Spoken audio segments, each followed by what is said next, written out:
தலைமுடி தான் ஒருத்தருக்கு தன்னம்பிக்கை தரும். தலைமுடி தான் ஒருத்தருக்கு அழகு தரும்.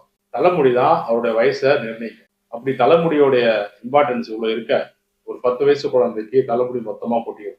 எங்கெங்கேயோ ட்ரீட்மெண்ட் பார்க்குறாங்க, ஸ்டீராய்டு இன்ஜெக்ஷன் தான் போடணும் அப்படின்னு சொல்றாங்க. அதோட சைடு எஃபெக்ட் பயந்து ஹோமியோபதி மருத்துவத்துக்கு வராங்க. 1 வருஷம் தொடர்ந்து சிகிச்சை பார்க்குறோம். இந்த குழந்தைக்கு என்ன ஆகுதுன்னா, ஸ்டார்டிங்ல முடி தலையில இருந்து கொஞ்சம் கொஞ்சமா ரவுண்டா கொட்ட ஆரம்பிக்குது.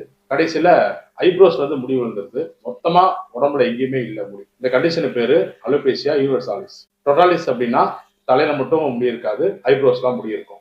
அங்கங்க ரவுண்டா பூச்சி வெட்டு நம்ம காமனா கேள்விப்படுற கண்டிஷன், அது பேர் அலோபேசி ஏரியாட்டா. ஸோ என்ன கண்டிஷனா இருந்தாலும் சரி ஹோமியோபதி மெடிசன்ல மருந்து இருக்கு. ஸோ நம்ம கிட்ட யூனிவர்சாலிஸ் அப்படின்னு வந்த ஒரு 10 வயசு பெண் குழந்தைக்கு தலை முழுக்க முடிய மறுபடியும் ஹோமியோ மெடிசன் மூலியமா வளர வச்சிருக்கோம். இந்த மாதிரி பிரச்சனை உங்க யாருக்காவது இருந்துச்சு அப்படின்னா ஒரு ஹோமியோ டாக்டரை பார்த்து அதுக்கான சிகிச்சை. தேங்க்யூ.